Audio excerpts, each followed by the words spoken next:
Hello and welcome to 11FS Spotlight. I'm Benjamin Ensor. In this show, we shine a spotlight on the best and brightest in the tech and financial services industries to try and understand what gets them going and growing and what they think the future of the industry will look like. On today's Spotlight, I'm delighted to be joined by Joakim Sjöblom, Minna Technologies founder and chief executive officer. How are you doing today? I'm doing great, thank you. I'm adapting to working with the Europe and American market at the same time as I'm relocated to the US just a few days back. So I'm a little bit jet lagged, but doing all right. I suspect you're doing the whole European day and the whole North American day and not getting enough sleep. Excellent. Well, good for you. A fantastic place to be. So on today's show, we're going to talk about your career and take a deep dive into the subscription economy. And we're also going to talk about the new report from Minna Technologies about why banks must act now to avoid subscription costs. So let's start off. Can you give us a sort of 1 minute overview of what Minna Technologies is and what it does? More than happy to. So a trip down memory lane, we started developing software in 2014 and everything related to what is today known as the subscription economy. The fact that consumers such as you and I rely more and more on subscription-based services. And I'm going to make an assumption that you have not purchased a CD in the past 5 years, but I do think you have Spotify or Netflix. So we can see that subscriptions are replacing a lot of transactional goods. And now we can see this in almost every line of industry. So 15% of Americans today subscribe to their groceries. 2 years ago, that number was 4%. So it's a very rapid growth rate in this trend. That's huge.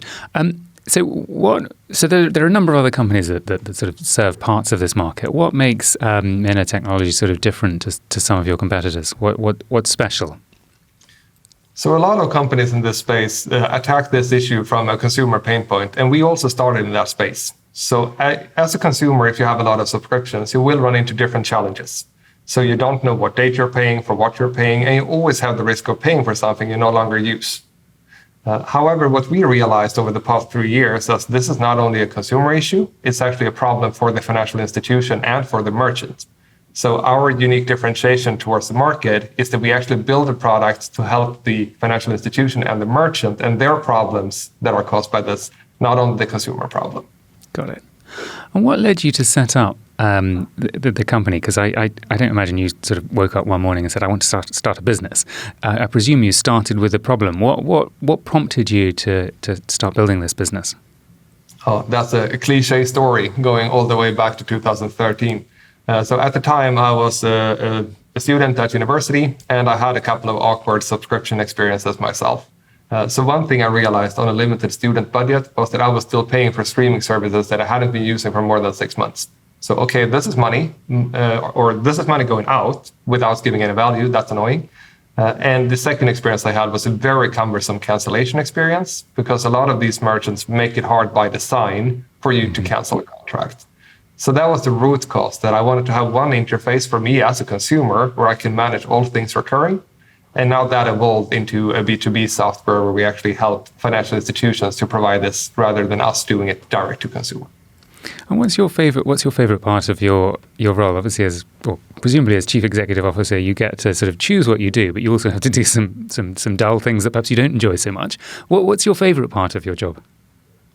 So we made a pretty distinct split internally. So one of my co-founders, Jonas, is basically the internal CEO. So I am working with everything that is external: strategic relations, investor relations, commercial relations, and that is really where I thrive.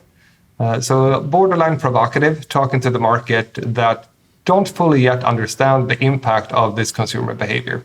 And I think it's good to have that kind of a thought leader position and paint the picture of what's coming and be ahead of the curve to help mainly financial institutions and merchants to sustain that. That's a really interesting split, because of course a lot of chief executives are trying to do it all. That sounds very interesting. And is that working, that split? How long have you had that? How long have you been working like that?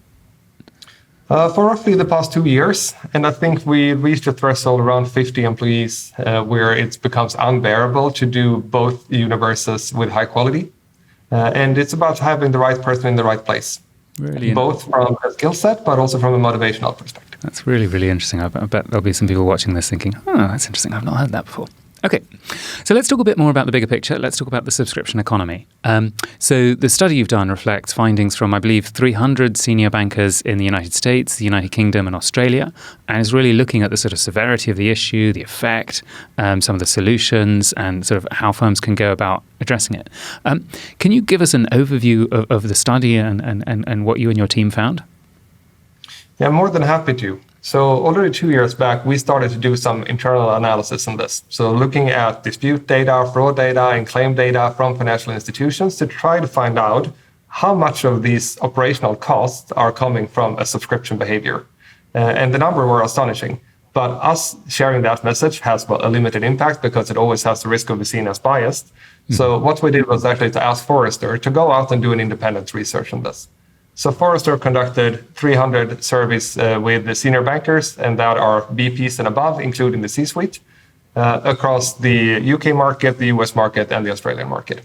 And the outcome is really, really fascinating. So 75% of the respondents claimed that they see a surge in dispute volumes coming from subscriptions, and 52% of the respondents said that the exact potential for a customer to cancel a subscription is either high priority or critical priority. Because in many cases, these processes are manual today.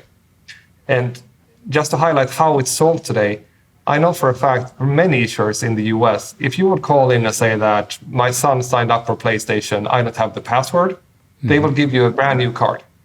They will send you a new piece of plastic and reissue your card. That is very unnecessary when it's all about canceling one subscription. Wow, because it's easier for them to issue a new card than to cancel one subscription on that card because they just haven't got the processes. Yes, and the key component here is that the issuer don't have any direct relation with the merchant. And that is the market position we have. We build that infrastructure connecting the FI with the merchant. That's our whole business. And I think probably any parent watching this can completely empathize with the scenario of a child having signed up to some gaming subscription without them knowing, or indeed having spent vast amounts of money on their iPhone or whatever. Okay, so there's a real recognition in among banks that this is a substantial problem and so on.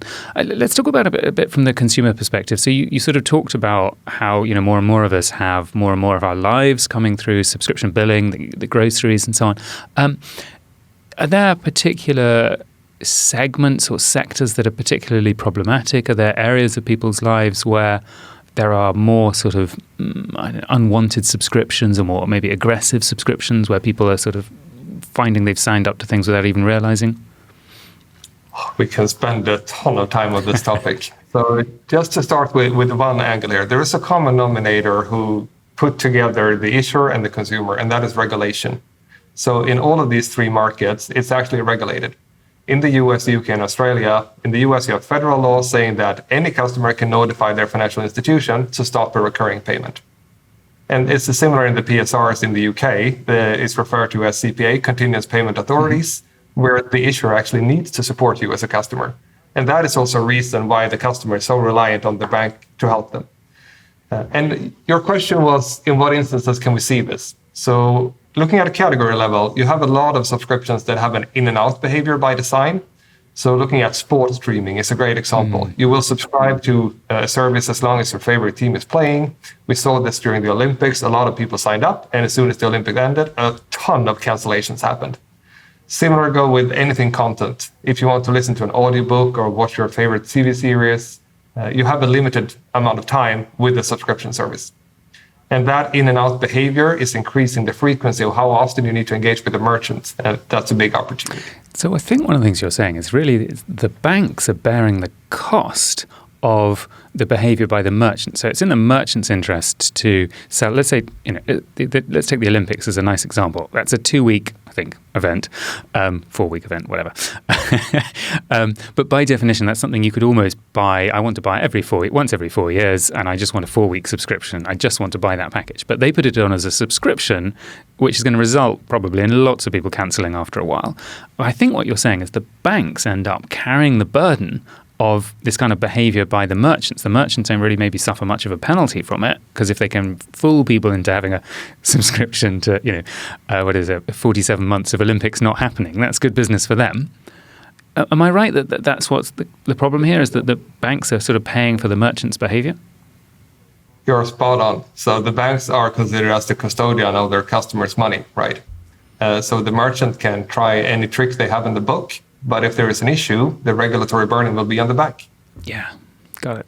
And this has presumably really increased through the pandemic because, of course, lots of people all around the world have been stuck at home, and therefore spending on sort of media and certain other types of activities gone up. And presumably there was also lots of gym subscriptions that people were trying to cancel because they couldn't go there.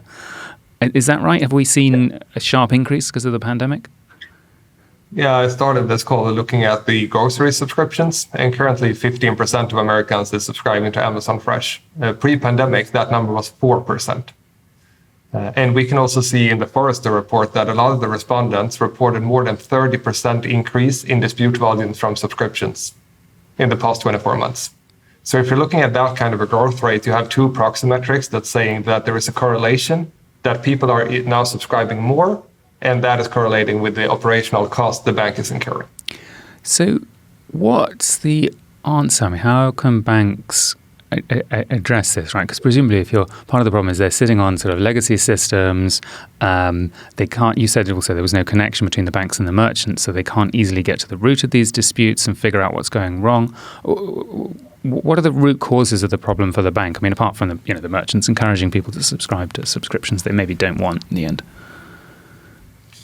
So let's refer to a couple of other technologies in this industry. So if you're looking at companies such as Verify and Ethoca, they are doing dispute management. And I would say that a majority of banks are using any of those systems. One is acquired by MasterCard and one is acquired by Visa. We are taking the stab at dispute prevention by giving you proactive servicing and actually informing you that these are all of your active subscriptions, and in 4 days you're going to be charged. Do you still want this subscription? Otherwise, we can cancel it for you. And if you can reach that state that you actually cancel a subscription before the charge is happening, there won't be a dispute. Silly question, but how are you reaching consumers? Because presumably only a small proportion of consumers have heard of Minna Technologies. What's your route to market? Are you working with the banks to do that? 100%. So all of our products are built to be white labeled and fully embedded inside financial institutions. So if you would go into Lloyd's application or Bank of Scotland or Halifax or ING's app today, you have functionality to cancel your subscription, and that is provided by us. Did you just mention lots of British examples because I'm British, or do you just happen to have quite a few clients in the UK so far? So UK is one of our strategic markets, and on top of the UK, we have live operations in Belgium, in Sweden, in Finland, in Norway, in Denmark, and now I'm in the US with one single purpose. Got it. Okay. So you've got client relationships across Europe, and you're growing client relationships across North America. Okay.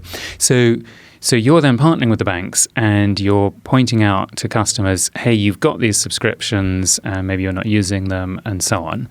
And that's then helping the banks avoid these conflicts.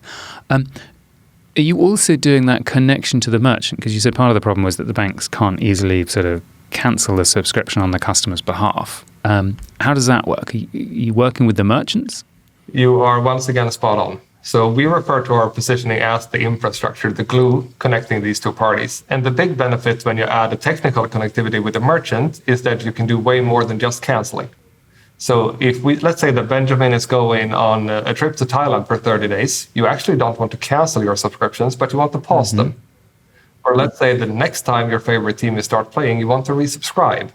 That's an action type that we can push to the merchant that, you know what, it's time to reactivate this account. So we're also helping the merchant with customer acquisition and retention.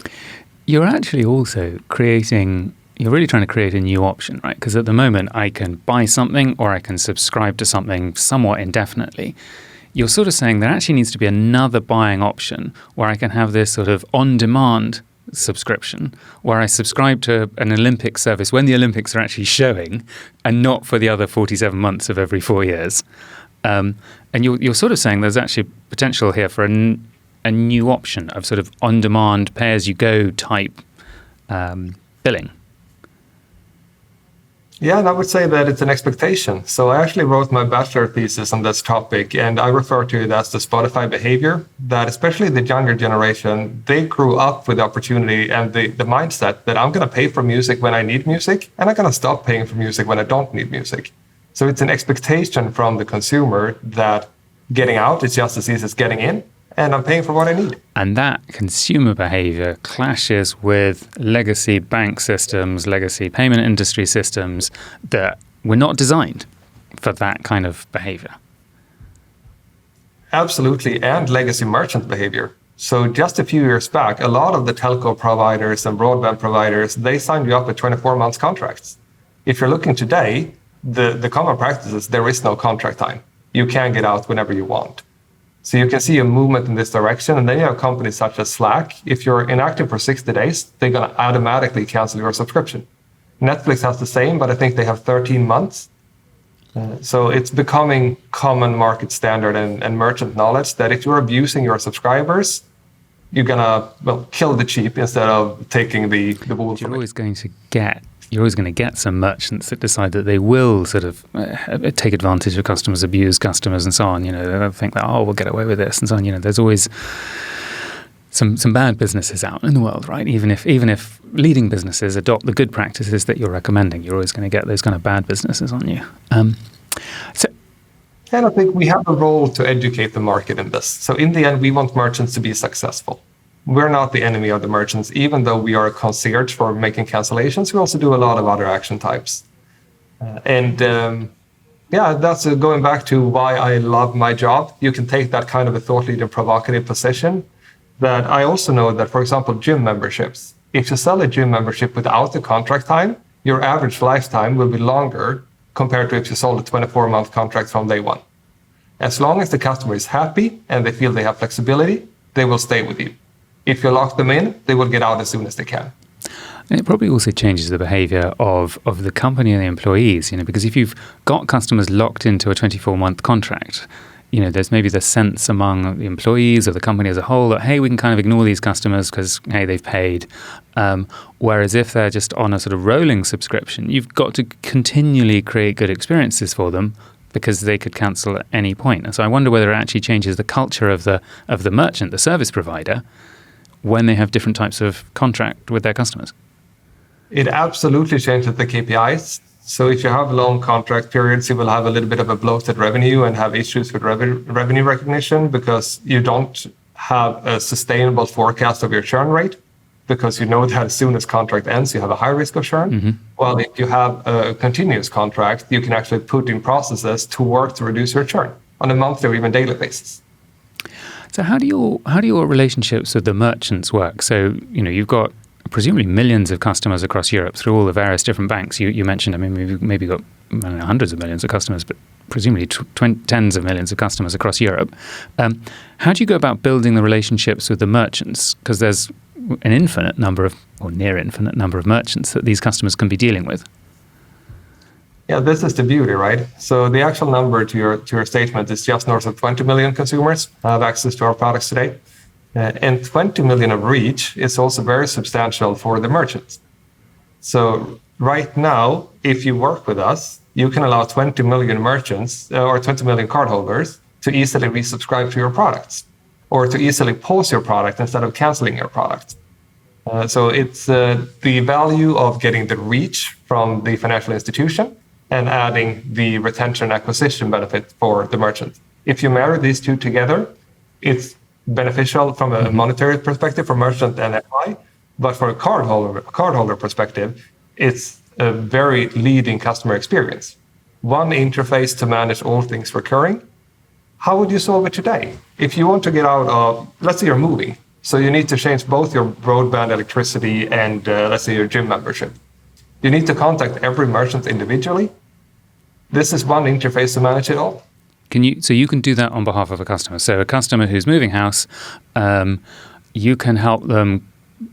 You can help them presumably identify their house-related subscriptions and cancel them, or potentially rearrange them for a new property. We can absolutely cancel them, and if we can help them to arrange a new one, it depends if the merchant is connected to our API or not. If the merchant is connected, we can do more than canceling.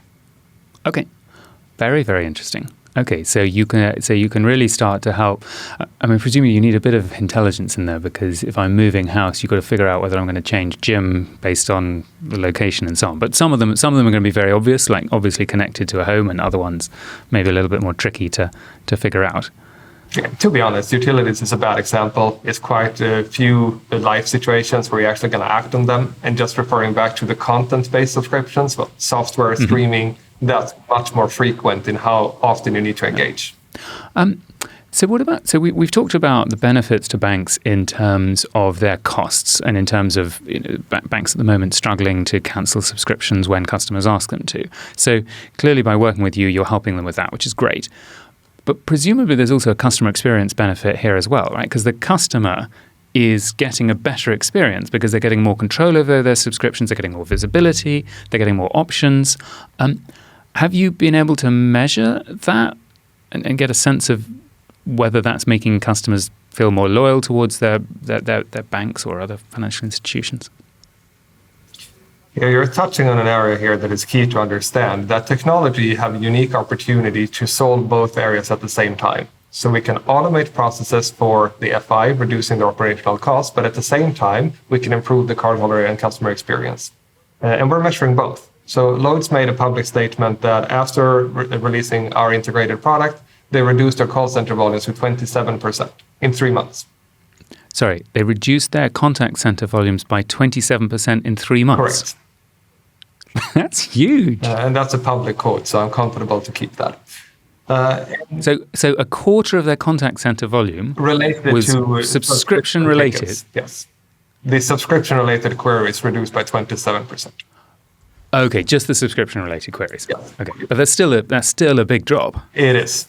And that can be translated into dollars that are having a very good ROI for them. If we're looking at the customer side, so this is very hard to track back. What single factor helped us improve our NPS scores or our CSAT scores? But we can see items such as Sparbank 1, which is one of our clients in Norway. They placed second on the best digital banking experience in the country, and it was referenced to the subscription management capability as one factor. We saw that Danske Bank went from a 2-point-something App Store rating to a 4.3 in a period of 12 months. And they also contributed the subscription management capability as part of that journey. And we are measuring CSAT from the actual customers, sitting at 4.73 out of 5. Very interesting, very interesting.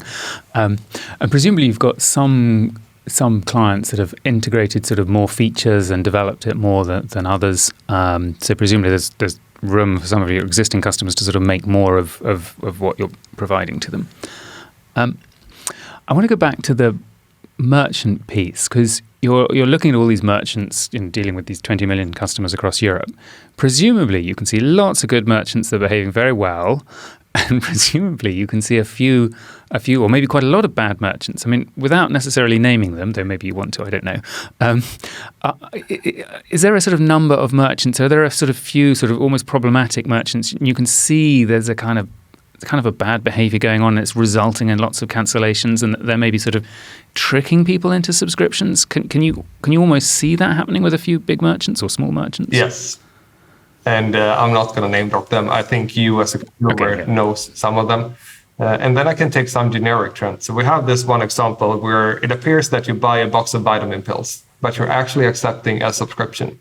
And the entity is based in the Middle East, and they got no contact details. So it's pure fraud. It's what the Citizens Advice, I think the old agents in the UK, they wrote a paper on this, and they call it subscription traps. So it's basically fraud by design, getting people to sign in and give you a mandate to charge you on a recurring basis. And it's freaking hard to stop unless you contact your bank, and though adding operational cost for the bank. Got it. And so Minna Technologies, you can... How do you fix it for the bank then? Do you just block that merchant? How does it work technically? How are you helping the bank? Yeah, this is a big part of our IP and our black box. So we have a wide range of different methods on how we engage with different merchants. So we know that if this merchant is flagged as fraudulent, we will rely on a certain approach to make sure that your payment stops. If this merchant is trusted, we will use another method. So that is basically the product that we're selling. So we currently support cancellations to more than 22,000 unique merchants. And do you see the same kinds of sort of either fraudulent behavior or let's say bad behavior? Because there's sort of legitimate services that are maybe fooling customers into paying more than they should and paying more often than they should, and then there's the outright fraud, like the vitamin example you were giving. Do you see that there are certain countries that are sort of plagued by more fraud? I don't know, a Dutch people hit by more frauds than Norwegians. Is the United States prone to more fraud because it's a bigger market, so it's more attractive to fraudsters? I don't know. Are you seeing any patterns in the kind of bad behavior in some countries rather than others? I can make a binary statement to say that it does exist in all countries. So when we are doing the number crunching, we usually ask for an export from the financial institution. So please share 12 months of history of your claims, your frauds, and your disputes. And when we are matching that towards our database, we get the matching that, 1.5% of your disputes are coming from a fraudulent merchant. So we do get some insights, and it's not super, super big numbers, but it does exist in every market. Got it. So tell me, can you tell us a little bit more about the sort of subscription disputes and how they get resolved and why it's so expensive? So you've just done this study of all these banks. Why is it such a problem for them to handle this? Why can't they just sort of sort it out? Why do they need your help? Why does it make sense for you to help them? So we can look at the root cause. So why do people dispute transactions? And there are several buckets, but I can highlight 3 of them. So friendly fraud is super common. So let's say that your wife, your husband, your son, your daughter uses your credit or debit card and signs up for that PlayStation subscription. Okay, yep. By a legal definition, this is friendly fraud. There was no chip, there was no PIN involved. It was a card on file that was utilized, but not by you. Mm-hmm. And to be honest, how do you cancel it if you don't even have the password? You rely on your bank to solve it. And then you have these instances with cumbersome cancellation processes, and I'm not going to name drop them, but if you need to spend an hour on the phone to reach a merchant, it's just easier to contact the bank to block the payment, stop the direct debit equivalent. And the third one is subscription traps. So you might pay £1 or $1 to read a news article. 2 weeks later, the strange statement or transaction shows up on your statement. You don't even know what you're paying for. The only way to find out is contacting your bank. So we solve all of these issues. So we can make sure that even if you don't have the password, we can cancel your subscription because we have a connection with the merchant. You don't need to contact the merchant. We can do it for you. And we will make sure that you are informed about what subscriptions you have, so you won't run into a third bucket either. And all of this is the software that we're building that is quite complex for anyone to replicate, given that you need to have merchant relations. Yeah, I imagine there's a lot of work that goes into building the merchant connections and the relationships and so on. And you were talking about some of the APIs that you have and so on that presumably are helping the merchants as well, helping them sort of improve what they're delivering. I was curious about the one you talked about, the friendly fraud. I think we can all understand how that's happened in our families and our households. What's the most common one? Is that husbands spending their wives' money or vice versa, or is it children, inadvertently or maybe deliberately spending their parents' money? Can you see that in your numbers, or is that quite hard to break out? So App Store and the Google Play Store are 2 big thieves. They represent a big percentage in dispute volumes because as soon as someone got your phone, your card is already stored. So it's easy to buy a new app that are often designed to be on a subscription. And also these apps are usually having very unclear transaction texts. So you don't know what you're actually subscribing to when you just look at your statement. So it's the parent giving their phone to a child. The child's bored. The parent's got to concentrate on something. They give their phone to the child, say, "Hey, play this game," or whatever. The child is signed up to Lord knows what within 5 minutes, and suddenly they're spending lots of money. Okay. Very, very interesting. Tell us one last question. Tell me a little bit more about the capabilities that you're offering to the bank's customers, because you talked a little bit about being able to sort of switch subscriptions, maybe when I'm moving house or whatever. Can you tell us a little bit more about if I'm a customer of one of the banks that's using your services, what do I get as a customer? So let's refer to the jobs to be done framework. What are the different touch points that you would like to have in your lifetime of a merchant relation? So canceling is one obvious thing, but let's take it from the start. Signing up to a merchant. Yes, we support that. Canceling that merchant. Yes, we support that. Changing your plan. You might want to go from Spotify Premium to Spotify Family. Yes, we support that. Pausing a subscription. Yes, we support that. Resubscribing. Yes, we support that. So it is these change of terms with a merchant where you don't need to spend the time to contact the merchant. You can actually do it directly from your mobile app. Fantastic. Okay. Any sort of final advice you'd give to sort of banks trying to sort of deal with these issues? Any final sort of thoughts or recommendations for banks that are thinking about how to tackle this? Yeah, I can give a couple. So first one will be on the regulatory landscape, understanding that there are already regulatory demand for any issuer to provide the service to stop a recurring payment. So consider how you're doing this today. Are you reissuing cards? Mm-hmm. Are you blocking cards? What is the current solution? And what would the benefit be by streamlining that solution? And the second quote I want to give is from the Forrester analyst who made the report. He referred to this as the slow-moving car crash. So the behavior from the consumers has already happened. People are buying more subscriptions. The implication of this, the operational cost that this would generate, has not yet hit the bank at full force. So you have an opportunity to act now to stay ahead of this and be proactive on the consequences that are to come because the customer behavior will not change. That's a very interesting analogy. You've mentioned a couple of my sort of favorite work-related things as we've talked. I'm a big fan of the Jobs to be Done framework, and I used to work at Forrester, so I'm actually going to ask you later who the analyst you worked with was. Okay. Jake Morgan. Oh. And there's also a video recording where he breaks down the reports, so feel free to add that link in the comments. I'm a very big fan of Jake. So, as we're coming towards the end of the show, we want to wrap up by asking you one last question, which you can answer however you like, related to fintech or not, which is, what advice would you give to your younger self? So, if you could give your 21-year-old self some advice now, what advice would you give your younger self? Oh, entrepreneurial motivational speech. So, I actually started my first business when I was 17 years old. Wow. So, I ran that during high school. And after high school, I wanted to proceed with that. But I got the constant feedback that you're too young to keep on running a company, you don't have the experience. So I ended up being afraid. So I went working as a snowboard instructor for 4 years. And then I started my first company when I was 21. If I would have given a recommendation to myself is screw the society and walk your own path. When people say that you're too young to do something, age is just a number. If you have the passion to execute, go ahead. Don't act as others expect you to act. Thank you. I appreciate that was a motivational speech, but thank you. It's good advice for people watching this who don't necessarily have the confidence, even when they have the ideas. So thank you.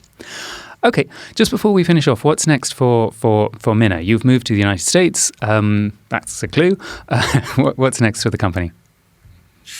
Now you're already onto it. So I think the dynamics of the American markets are extraordinary for our business. Everything is paid with a card over here. When things are paid with a card, it will equal more disputes and claims. So the business impact that we can provide to financial institutions over here is incredible. And it's really about me realizing that value. Fantastic. Okay, everybody, it's coming to the end of the show. Thank you so much, Joakim, for joining me. It's been a great pleasure. Where can people find out more about you and everything you're getting up to at Mina? So I'm available on LinkedIn, on Twitter, and all of the social media. So my name is Joakim Sjöblom. And if it's company related, it's just mina.tech. And feel free to reach out. I'm happy to do it professionally and privately. I can even share my email. It's joakim@mina.tech. So looking forward. Fantastic. Right, well, that's all we have for time for this week. So please make sure you follow 11FS on LinkedIn and Twitter so you never miss an episode. And go visit the 11FS YouTube channel, if you're not there already, where you can catch up on previous episodes. Have a great week, everyone, and thank you so much, Joakim. Thank you for having me. Bye-bye. Bye-bye.